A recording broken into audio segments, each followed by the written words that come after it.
सत्यनारायण भगवान की जय। गौरी पुत्र गणेश भगवान की जय। जय श्री कृष्णा, राधे राधे। आप सभी को माघ पूर्णिमा की बहुत बहुत शुभकामनाएं। पूर्णिमा के दिन श्री सत्यनारायण भगवान की कथा को सुनने से मनुष्यों के सभी पाप और संकट कट जाते हैं तथा सत्यनारायण भगवान सभी मनोकामनाओं को पूरा करते हैं। सनातन धर्म से जुड़ा शायद ही कोई ऐसा व्यक्ति होगा जिसने सत्यनारायण कथा का नाम ना सुना हो। इस कथा को सुनने का फल हजारों सालों तक किए गए यज्ञ के बराबर माना जाता है। शास्त्रों के मुताबिक ऐसा माना गया है कि इस कथा को सुनने वाला व्यक्ति अगर व्रत रखता है तो उसके जीवन के दुखों को श्री हरि विष्णु खुद ही हर लेते हैं। अगर व्रत नहीं भी कर पाते हैं तो भी इस कथा को सुनने मात्र से सत्यनारायण भगवान का आशीर्वाद प्राप्त होता है। स्कंद पुराण के मुताबिक भगवान सत्यनारायण श्री हरि विष्णु का ही दूसरा रूप है। इस कथा की महिमा को भगवान सत्यनारायण ने अपने मुख से देवर्षि नारद को बताया है। पूर्णिमा के दिन इस कथा को सुनने का विशेष महत्व है। कलयुग में इस व्रत कथा को सुनना बहुत प्रभावशाली माना गया है। अगर हमारे द्वारा सुनाई गई कथा आपको पसंद आए तो वीडियो को लाइक करके कमेंट बॉक्स में सत्यनारायण भगवान की जय जरूर लिखिएगा। तो आइए भगवान श्री लक्ष्मी नारायण जी के चरणों का ध्यान करते हुए आज पूर्णिमा के दिन बड़े ही श्रद्धा और प्रसन्नचित्त मन से श्री सत्यनारायण भगवान की कथा को सुनते हैं। कथा का प्रारंभ करने से पहले सबसे पहले श्रद्धा पूर्वक श्री गणेश, गौरी, वरुण, विष्णु आदि सभी देवी देवताओं का मन में ध्यान कीजिए।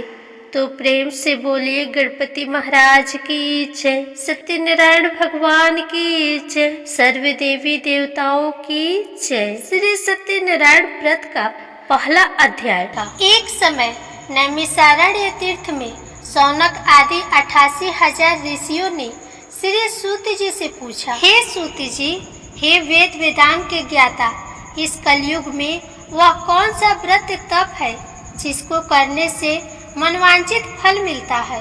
हे महामुनि, कृपा करके हमें कलयुग में पापों से छुटकारा और धन्य दान देने वाला कोई उपाय बताए। हम सब ऋषि मुनि आपके श्री मुख से वह उपाय सुनना चाहते हैं। श्री सूत जी बोले, हे मुनि श्रेष्ठ, तुम धन्य हो जिसने प्राणियों के हित के लिए ऐसा उत्तम प्रश्न किया है। एक बार ऐसा ही प्रश्न नारद जी ने भगवान कमलापति से किया था, वही मैं आपको सुनाता हूँ। एक बार नारद जी भ्रमण करते करते पृथ्वी लोक में जा पहुँचे। उनका यह भ्रमण तीनों लोकों के प्राणियों के परोपकार की भावना को लेकर था। पृथ्वी लोक में जाकर उन्होंने देखा कि वहाँ लोग तरह तरह के कष्ट भोग रहे हैं। वे बार बार मृत्यु को प्राप्त होते हैं और हर बार विभिन्न योनियों में जन्म लेकर अपने कर्मों का फल भोगते हैं। उन सभी दुखी प्राणियों को देखकर नारद सोचने लगे कि इनका कष्ट किस प्रकार दूर हो, किस प्रकार इन्हें इन दुखों से मुक्ति मिले। यही सब सोचते सोचते वह विष्णु लोक में आ गए। वहाँ 4 भुजा भगवान विष्णु शेष शैया पर विराजे हुए थे। वे शंख, चक्र, गदा व कमल अपने हाथों में धारण किए हुए थे।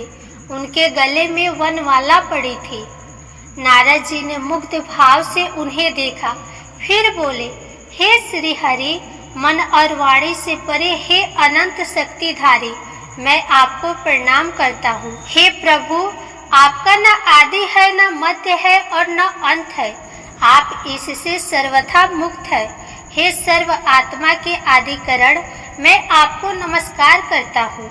नारद जी की स्तुति सुनकर भगवान विष्णु ने मुस्कुराकर पूछा, हे नारद, तुम्हारे मन में अवश्य ही कोई ऐसी बात है जिसके कारण तुम यहाँ आए हो। तुम्हारे मन में क्या है, मुझे सब कुछ बताओ। भगवान के ऐसे वचन सुनकर नारद जी ने कहा, प्रभु, मृत्यु लोक के सभी प्राणी अपने पाप कर्मों के कारण बार बार विभिन्न योनियों में जन्म लेकर कष्ट भोग रहे हैं। हे भगवान, यदि आप मुझ पर कृपा रखते हैं तो इन प्राणियों के दुख दूर करने का कोई सुगम एवं छोटा उपाय बताएं। भगवान श्री विष्णु बोले, हे नारद, तुम हमेशा सबका हित चाहते हो, तुम साधु हो। प्राणियों के कल्याण के लिए यह तुमने बड़ा ही उत्तम प्रश्न किया है। मैं तुम्हें बताता हूँ कि किस व्रत को करने से व्यक्ति मोह से छूट जाता है। हे नारद, जो व्रत मैं तुम्हें बताने जा रहा हूँ वह स्वर्ग और मृत्यु लोक दोनों में दुर्लभ है, किंतु तुम्हारे स्नेह के कारण मैं तुम्हें इस व्रत का पूरा विधि विधान बताता हूँ। हे नारद, भगवान सत्यनारायण का विधि पूर्वक व्रत करने से तत्काल ही सुख प्राप्त होता है और अंत में प्राणी मोक्ष का अधिकारी हो जाता है। श्री विष्णु के मुख से ऐसे प्रीति युक्त वचन सुनकर नारद जी ने पूछा, प्रभु, इस व्रत के करने से क्या फल प्राप्त होता है? इसकी विधि और समय क्या है तथा इसे पहले किस किस ने किया है? कृपा कर यह सभी विस्तार पूर्वक बताए। श्री विष्णु भगवान ने कहा, हे नारद, यह व्रत दुख और शोक को दूर करने वाला है। इससे धन्य धान में वृद्धि होती है तथा सौभाग्य व संतान की प्राप्ति होती है। प्राणी को चारों दिशाओं में विजय श्री दिलाने वाले इस व्रत को व्यक्ति किसी भी दिन पूर्ण श्रद्धा व भक्ति से कर सकता है। संयम काल धर्म में पूरी आस्था रखते हुए बंधु बांधवों सहित किसी ब्राह्मण के सहयोग से भगवान श्री सत्यनारायण जी का पूजन करना चाहिए। सवाए प्रसाद बनाना चाहिए। प्रसाद में केले का फल, घी, दूध व गेहूं का आटा लेना चाहिए। यदि गेहूं का आटा उपलब्ध न हो तो चावल का आटा ले और उसमें शक्कर के स्थान पर गुड़ मिला ले। यह सब मिलाकर सवाई बना नैवेद्य भगवान को अर्पण कर इसके बाद कथा सुनकर प्रसाद ग्रहण करना चाहिए तथा ब्राह्मणों को दक्षिणा देनी चाहिए। बंधु बांधवों सहित ब्राह्मणों को भोजन कराकर स्वयं भी भोजन ग्रहण करना चाहिए। प्रसाद आदि ग्रहण करने के बाद भजन कीर्तन आदि करना चाहिए। फिर भगवान सत्यनारायण का स्मरण करते हुए सभी बंधु बांधव अपने घरों को प्रस्थान करें। इस प्रकार जो भी भगवान श्री सत्यनारायण जी का व्रत पूजन करता है उसकी सभी मनोकामनाएं अवश्य ही पूर्ण होती है। इस कलयुग में दुख एवं दरिद्रता से छुटकारा पाने का सबसे छोटा कोई उपाय नहीं है। इसके प्रसंग में श्री सूत जी बोले, हे मुनीश्वर, पहले इस व्रत को किस किस ने किया तुम्हें इस विषय में बताता हूँ, सुनिए। बहुत ही रमणीय स्थल काशीपुरी में एक बड़ा ही निर्धन ब्राह्मण रहता था।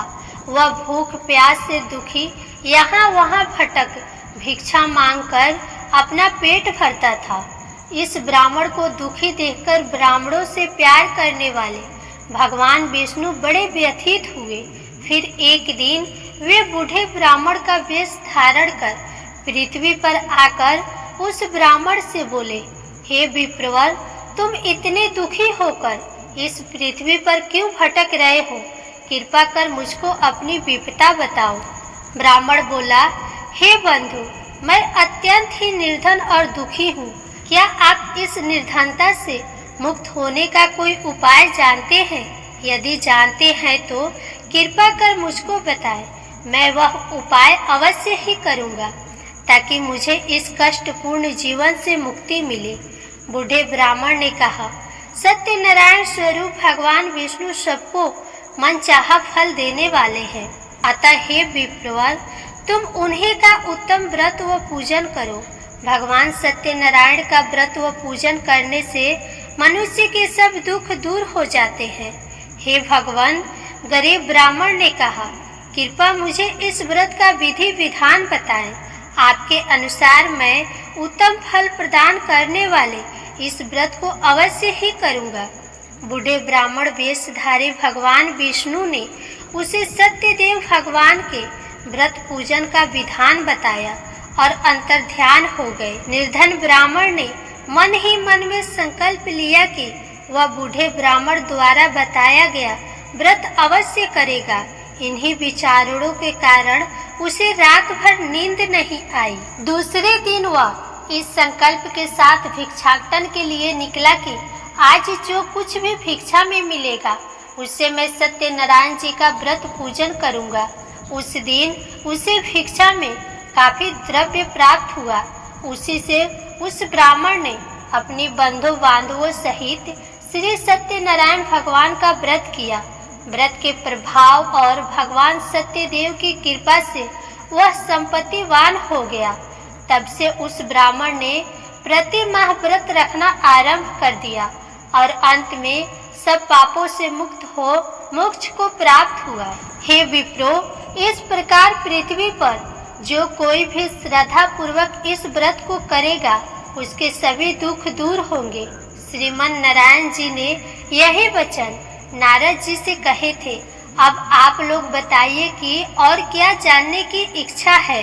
तब ऋषि गणों ने पूछा, हे सूत जी, अब यह बताए कि आगे चलकर ब्राह्मण के बाद किस किस ने इस व्रत को किया, यह जानने की हमारी प्रबल इच्छा है।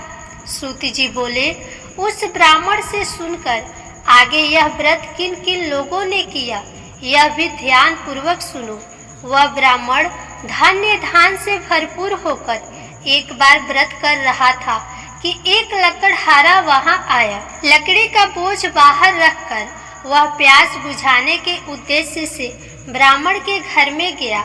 वहां उसने ब्राह्मण को देखा जो अपने बंधु बांधवों सहित भगवान श्री सत्यनारायण का व्रत और पूजन कर रहा था। वह सब देख लकड़हारे को बड़ी उत्सुकता हुई। उसने ब्राह्मण को प्रणाम करके पूछा, हे प्रभु, हे ब्राह्मण देव, आप यह किसका पूजन कर रहे हैं और इस पूजन का क्या फल मिलता है? कृपा कर विस्तार पूर्वक मुझे बताएं। ब्राह्मण बोला, हे भाई लकड़हारे, यह हम भगवान सत्यनारायण का व्रत और पूजन कर रहे हैं। सत्यदेव भगवान का यह व्रत सभी मनोरथों को सिद्ध करने वाला और शुभ फलदायी है। उन्हीं की कृपा से मेरे घर में यह सब धन्य धान और सुख वैभव है। यह जानकर लकड़हारा बहुत प्रसन्न हुआ। वह प्रसाद ग्रहण करके तथा जल पीकर बाहर आया और अपना गट्ठर उठाकर लकड़ी बेचने के लिए शहर को चल दिया। रास्ते में चलते चलते उसने सोचा कि आज यह लकड़ियों को बेचकर जो भी धन प्राप्त होगा उससे मैं भी भगवान सत्यनारायण का व्रत और पूजन करूंगा। यह संकल्प कर वह उसी बस्ती की ओर चल दिया जहां नगर के अमीर लोग रहते थे। भगवान सत्यनारायण की ऐसी कृपा हुई कि उस दिन उसे लकड़ियों के दुगुने दाम प्राप्त हुए। लकड़हारे ने प्रसन्न होकर पके केले, शक्कर, घी, दूध और गेहूं का आटा सवाया बनवाकर खरीद लिया और अपने घर की ओर चल पड़ा। लकड़हारे ने अपने भाई बंधुओं सहित विधि पूर्वक भगवान का पूजन व्रत किया। व्रत के प्रभाव से वह पुत्रवान और धनवान बन गया। फिर इस लोक में चिरकाल तक सुख भोग कर अंत में भगवान सत्यनारायण की कृपा से उनके लोक में चला गया। सूत जी बोले, हे मुनियो, अब मैं इससे आगे की कथा सुनाता हूँ, ध्यान पूर्वक सुनो। पूर्व काल में उल्का मुख नाम का एक बुद्धिमान राजा था। वह बड़ा ही जितेंद्र एवं सत्यवादी था। वह नित्य प्रति मंदिरों आदि में जाकर ब्राह्मणों को दान दक्षिणा देकर प्रसन्न रखता था। उसकी रानी बड़ी पतिव्रता और सुमुखी थी। एक बार वे राजा रानी भद्रशिला नदी के तट पर भगवान सत्यनारायण का व्रत कर रहे थे। उसी समय साधु नामक एक वैश्य धन्य धान से भरी अपनी नौका लेकर वहां पहुंचा। साधु वैश्य ने नाव को किनारे पर लगाकर व्रत पूजन में व्यस्त राजा रानी को देखा। फिर उनके निकट जाकर विनय पूर्वक राजा से बोला, हे राजन, आप इतने भक्ति से यह किस देवता का पूजन कर रहे हैं? कृपा कर यह सब वृतांत मुझे बताएं। राजा उसकी विनय सुनकर बोला, हे वैश्य, हम अपने बंधु बांधवों सहित विष्णु भगवान जैसे तेजस्वी भगवान श्री सत्यनारायण जी का व्रत और पूजन कर रहे हैं। यह सब हम पुत्र आदि की प्राप्ति के लिए कर रहे हैं। राजा की बात सुनकर साधु बोला, महाराज, आप कृपा करके मुझे इस व्रत के संबंध में सारा विधान बताएं, ताकि मैं भी यह व्रत करूं। मेरे भी कोई संतान नहीं है, क्या इस व्रत के प्रभाव से मेरे संतान हो जाएगी? अवश्य होगी वैश्य। भगवान सत्यदेव किसी को भी निराश नहीं करते। यह कहकर राजा ने उसे व्रत से संबंधित पूरा विधि विधान बता दिया। सब कुछ जान लेने के बाद वैश्य खुशी खुशी अपने घर चल दिया। घर पहुंचकर उसने अपनी पत्नी लीलावती को सब कुछ बताया। फिर बोला, यदि हमारे घर संतान हुई तो हम भी सत्यनारायण भगवान का व्रत करेंगे। उसकी पत्नी यह सुनकर बहुत प्रसन्न हुई। इस प्रकार दिन गुजरने लगे और कुछ समय बाद लीलावती गर्भवती हो गई। 10वें माह में उसने एक कन्या को जन्म दिया। यह कन्या चंद्र की कला की भांति दिनों दिन बढ़ने लगी। इस कन्या का नाम कलावती रखा गया। एक दिन लीलावती ने अपने पति से कहा, स्वामी, आपने कहा था कि जब हमारे संतान उत्पन्न हो जाएगी तब आप भगवान सत्यनारायण का व्रत व पूजन करेंगे। अब आप अपने संकल्प के अनुसार यह कार्य क्यों नहीं करते? साधु बोला, प्रिय, हम कन्या के विवाह के समय यह व्रत कर लेंगे। इसके बाद वैश्य पुनः अपने काम से दूसरे नगर को चला गया। इधर कन्या भगवान सत्यनारायण की कृपा से तेजी से बढ़ रही थी। एक दिन वैश्य ने अपनी पुत्री को सहेलियों के साथ विचरण करते देखा तो उसे सुधि आई कि कन्या सियानी हो गई है और अब इसका विवाह कर देना चाहिए। अतः पत्नी से विचार विमर्श करके उसने शीघ्र ही कन्या के योग्य वर तलाशने के लिए अपने दूतों को भेज दिया। वैश्य की आज्ञा पाकर दूत सर्वप्रथम सुसंपन्न कांचन नगर को चल दिए। कुछ दिनों बाद वे वहां से एक बड़े ही गुणवान और सुंदर वैश्य पुत्र को अपने साथ ले आए। साधु वैश्य ने अपने बंधु बांधवों सहित उसे देखा और वार्तालाप करके संतुष्ट हो गया। फिर कुछ दिन बाद उसने विधि पूर्वक अपनी कन्या का विवाह उसके साथ कर दिया। लेकिन दुर्भाग्यवश उस समय भी वह भगवान श्री सत्यनारायण जी का व्रत और पूजन करना भूल गया। परिणाम स्वरूप श्री सत्यनारायण भगवान रुष्ट हो गए। इस प्रकार कुछ समय बीत गया। अब वैश्य ने सोचा कि व्यापार के लिए चलना चाहिए।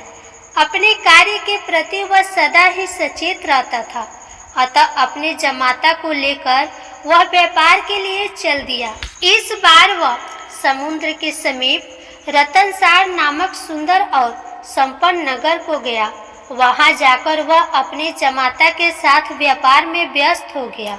इस सुंदर और संपन्न नगर में राजा चंद्रकेतु का राज्य था। उस समय अपनी प्रतिज्ञा से भ्रष्ट हुए वैश्य को भगवान सत्यनारायण ने श्राप दे दिया कि हे वैश्य, तू घोर कष्ट को प्राप्त होगा। एक दिन राजा की संपत्ति चुराकर एक चोर वहां से गया जहां वैश्य साधु और उसका जमाता ठहरे हुए थे। उसके पीछे राजा के सिपाही लगे थे। अतः डर के मारे उसने राजा का चुराया हुआ धन वहीं छोड़ दिया और अलोप हो गया। उसके पीछे पीछे आए सिपाहियों ने राजा का धन वहीं पड़ा देखा तो चोरी के अपराध में उन दोनों वैश्यों को बंदी बना लिया। हर्षित होकर सिपाहियों ने जाकर राजा को बताया, महाराज, राजमहल में चोरी करने वाले 2 चोरों को हम पकड़ लाए हैं। आप देखकर आज्ञा दें। राजा ने बिना कुछ देखे भाले और विचार किए आज्ञा दी कि उन दोनों को बंदी गृह में डाल दिया जाए। भगवान श्री सत्यनारायण जी की माया से किसी ने भी उनकी बात नहीं सुनी। राजा चंद्रकेतु की आज्ञा से उनका सारा धन भी छीन लिया गया। उधर भगवान के श्राप के कारण वैश्य की पत्नी भी बहुत दुखी हो गई। उसके घर की सारी संपत्ति चोर ले गए।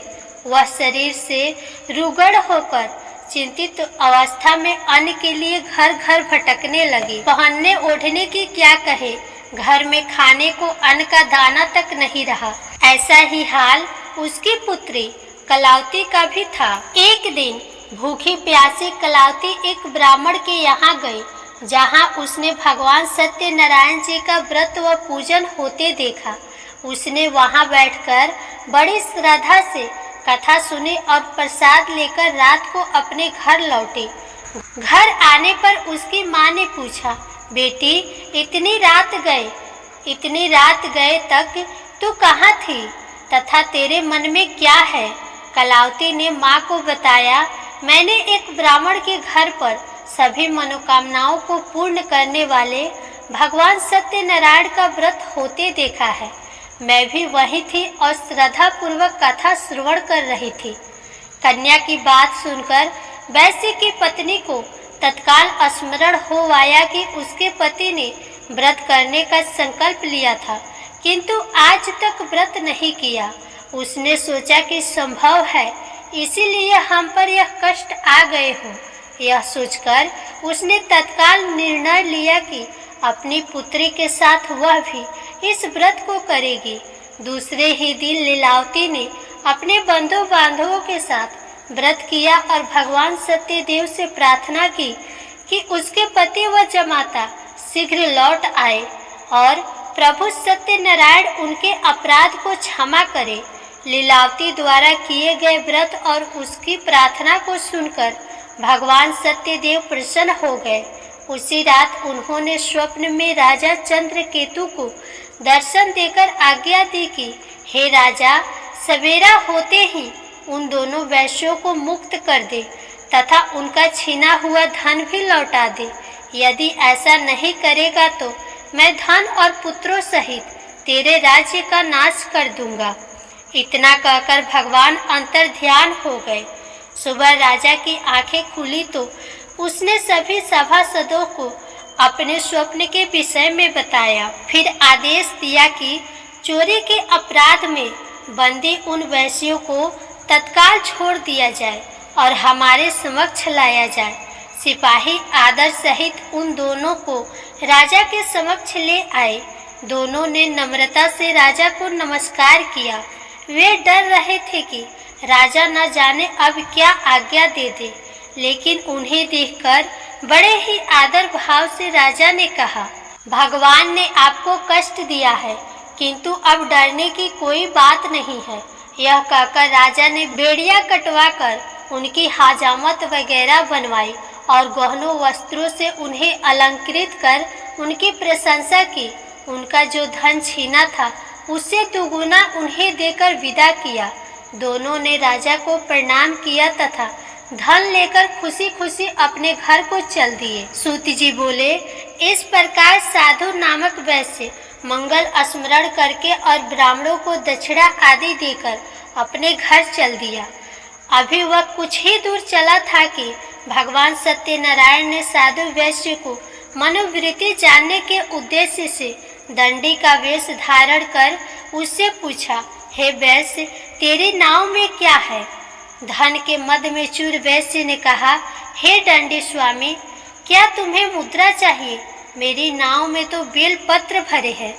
वैश्य के ऐसे निष्ठुर वचन सुनकर दंडी वेशधारी भगवान सत्यनारायण ने कहा, हे वैश्य, तुम्हारा कहना सत्य हो। इतना कह दंडी वैश्य के पास से हटकर कुछ दूर समुद्र के किनारे जा बैठ गए। दंडी के जाने के बाद साधु ने महसूस किया कि नाव काफी हल्की हो गई है और कुछ फूली हुई लग रही है। वह बहुत चकित हुआ और कपड़ा हटाकर देखा। धन के स्थान पर बेलपत्र देखकर उसे मूर्छा आ गई। उसके जमाता ने उसे संभाला और जल आदि छिड़क कर होश में लाया। होश में आने पर वह अपने धन के लिए विलाप करने लगा। तब उसके दामाद ने कहा, इस प्रकार शोक क्यों करते हैं? यह उस दंडी स्वामी का श्राप है। वह दंडी सर्वसमर्थ है, इसमें संशय नहीं। उनकी शरण में चलिए, वहां जाने पर ही मनवांचित फल मिलेगा। दामाद का कहना मानकर वैश्य दंडी स्वामी की शरण में गया और प्रणाम कर आदर पूर्वक बोला, हे प्रभु, मैंने जो कुछ भी आपसे कहा था उसके लिए मुझे क्षमा कर दे। ऐसा कहते समय वह महाशोक में व्याकुल हो उठा। वैश्य को रोते देखकर दंडी स्वामी ने कहा, रो मत, सुनो साधु, तुम मेरी पूजा से विमुख हुए हो। हे कुबुद्धि, इसलिए मेरी आज्ञा से ही तू बार बार दुख भोग रहा है। अब वैश्य को सारी बात समझ में आ गई। वह विनती करते हुए बोला, हे प्रभु, आपकी माया को तो ब्रह्मा आदि भी नहीं समझ सके, फिर मैं भला आपकी लीला को कैसे समझ सकता हूँ। ब्रह्मा आदि भी आपके अद्भुत रूप व गुणों को नहीं जानते। मैं माया से भ्रमित मूढ़ बुद्धि आपको कैसे पहचान सकता हूँ। मैं अपनी सामर्थ्य अनुसार आपकी पूजा करूँगा, कृपा प्रसन्न हो। हे प्रभु, मेरा धन जैसा पहले था वैसा ही कर दे। मैं आपकी शरण में हूँ, मेरी रक्षा करे। वैश्य के ऐसे भक्ति युक्त वचनों को सुनकर भगवान सत्यनारायण प्रसन्न हुए और वैश्य को मन चाहा वर देकर अंतर ध्यान हो गए। तब वैश्य अपनी नाव पर आया तो उसने उसे धन से भरा पाया। वह बोला, भगवान सत्यदेव की कृपा से मेरी मनोकामना पूर्ण हुई है। फिर उसने अपने जमाता और साथियों सहित भगवान सत्यनारायण की पूजा की। भगवान सत्यदेव की कृपा पाकर साधु बहुत प्रसन्न हुआ। फिर नाव द्वारा अपने देश को चल दिया। अपने नगर के तट पर पहुंचकर उसने एक दूत को अपने घर भेजा। दूत ने साधु वैश्य के घर जाकर बताया कि आपके पति और जमाता सकुशल लौट आए हैं। यह जानकर वैश्य की पत्नी लीलावती अति प्रसन्न हुई। उस समय वह अपनी पुत्री के साथ भगवान सत्यनारायण की कथा व पूजन कर रही थी। कथा समाप्त कर उसने प्रसाद ग्रहण किया और अपनी पुत्री से बोली, बेटी, मैं जाकर तेरे पिता को देखती हूँ, तू प्रसाद आदि ग्रहण करके आ जाना। कहकर वह चली गई।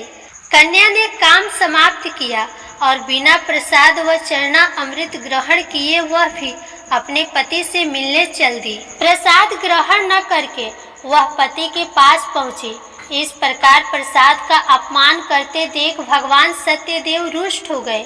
उन्होंने उसके पति तथा धन से भरी नाव को जल में डुबो दिया। यह देखकर कन्या को बड़ा दुख हुआ और वह चक्कर खाकर भूमि पर गिर पड़ी। नाव को डूबते तथा कन्या को मूर्छित देखकर साधु को बड़ा आश्चर्य हुआ। मल्ला भी अचरज करने लगे। लीलावती बेटी की ऐसी हालत देखकर बड़ी व्याकुल हुई और अपने पति से बोली, हे स्वामी, नाव सहित जमाता कहाँ और कैसे गायब हो गए। मुझे तो लगता है कि यह अवश्य ही किसी देवता का कोप है। आखिर भगवान सत्यनारायण की लीला को कौन समझ सका है। यह कहकर वह पुत्री के साथ विलाप करने लगी। उसकी पुत्री ने कहा कि वह भी अपने पति के वियोग में यही जल समाधि ले लेगी। यह देखकर वैश्य बहुत दुखी हुआ। उसे समझते देर नहीं लगी कि यह सब भगवान सत्यदेव के कुपित हो जाने के कारण हुआ है। पुत्री या पत्नी से अवश्य ही कोई भूल हुई होगी। आखिर उनकी माया को कौन समझ सकता है। मैं स्वयं उनकी माया से मोहित हूँ। उसने उन्हें अपने पास बुलाकर अपनी शंका व्यक्त की और बोला, मैं विधि विधान से भगवान सत्यनारायण का पूजन करूँगा। वे मेरी पुत्री को क्षमा करे। वह बार बार भगवान से क्षमा याचना करने लगा तो भगवान सत्यदेव उस पर प्रसन्न हो गए। तभी भविष्यवाणी हुई, हे साधु, तेरी पुत्री मेरा प्रसाद छोड़कर अपने पति को देखने आई थी। इसी कारण इसका पति नौका सहित अदृश्य हो गया है। यदि यह घर जाकर प्रसाद ग्रहण करके आए तो इसका पति इसे अवश्य ही मिल जाएगा, इसमें कोई संशय नहीं है। वैश्य की पुत्री ने भी यह भविष्यवाणी सुनी। वह तत्काल घर गई और प्रसाद ग्रहण किया। जब कन्या लौटकर आई तो उसका पति सही सलामत वहां उपस्थित था। यह देखकर वह बहुत प्रसन्न हुई और पिता से बोली, हे पिताजी, अब घर को चलिए, अब क्या देर है। हे बेटी, हमें भगवान सत्यदेव का पूजन करना है, कहकर साधु ने सबके साथ मिलकर भगवान सत्यनारायण की कथा व पूजन किया। फिर अपने बंधु बांधवों और जमाता सहित घर गया। उस दिन के बाद से वह प्रत्येक पूर्णिमा व संक्रांति को भगवान सत्यनारायण का पूजन करते हुए अनेक सुख भोगता हुआ अंत में भगवान सत्यनारायण के वैकुंठ लोक को चला गया, जो देवताओं के लिए भी दुर्लभ है तथा जहाँ सत्य, रज, तम तीनों गुण अप्रभावी रहते हैं। सूत जी ने कहा, हे मुनिगणों, सुनो, अब मैं तुम्हें इससे आगे की कथा सुनाता हूँ। तुंगध्वज नामक एक राजा था जो अपनी प्रजा का संतान की भांति पालन करता था, किंतु भगवान सत्यनारायण का प्रसाद न लेने से उसे भी बहुत दुख उठाने पड़े थे। एक दिन राजा शिकार खेलने के लिए वन में गया, जहाँ उसने बहुत से जीवों का शिकार किया।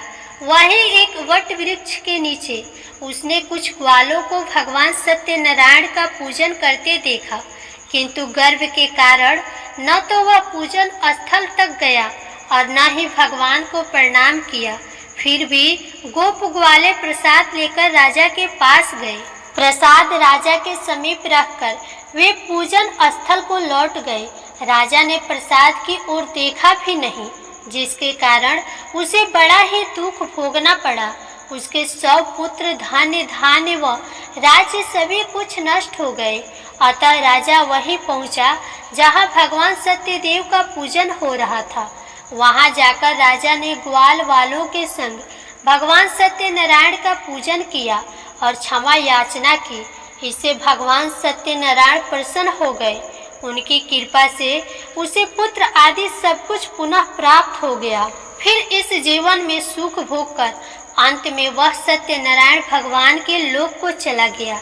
इस परम दुर्लभ सत्यनारायण व्रत को जो भी धारण करता है और इसकी फलदायी कथा को भक्ति पूर्वक सुनता है, उसे श्री सत्यनारायण की कृपा से भरपूर धन्य धान आदि प्राप्त होते हैं, दरिद्र धन पाते हैं, बंदी बंधुओं से मुक्त हो जाते हैं, भयग्रस्त का भय मिट जाता है। यह निस्संदेह सत्य है। इस कथा व व्रत के प्रभाव से व्यक्ति जीवन भर सुख भोग कर अंत में सत्य लोक को पाता है। हे विप्रो, यह मैंने सत्यनारायण व्रत की कथा कही। इसके प्रभाव से व्यक्ति सब बंधनों से मुक्त हो जाता है। यह व्रत पूजन कलयुग में विशेष फलदायी है। भगवान सत्यनारायण अलग अलग समय में अलग अलग रूप धारण करके अपने भक्तों को सुख पहुंचाते हैं। कोई उन्हें काल कहता है, कोई ईश्वर, कोई सत्यदेव तो कोई सत्यनारायण। अनेक रूप धरकर वे भी मनचाहा फल देने वाले हैं। कलयुग में सत्य व्रत रूपी सनातन सत्यनारायण ही होंगे। सभी को मनचाहा फल देने के लिए भगवान विष्णु ने सत्यनारायण का रूप धर लिया है।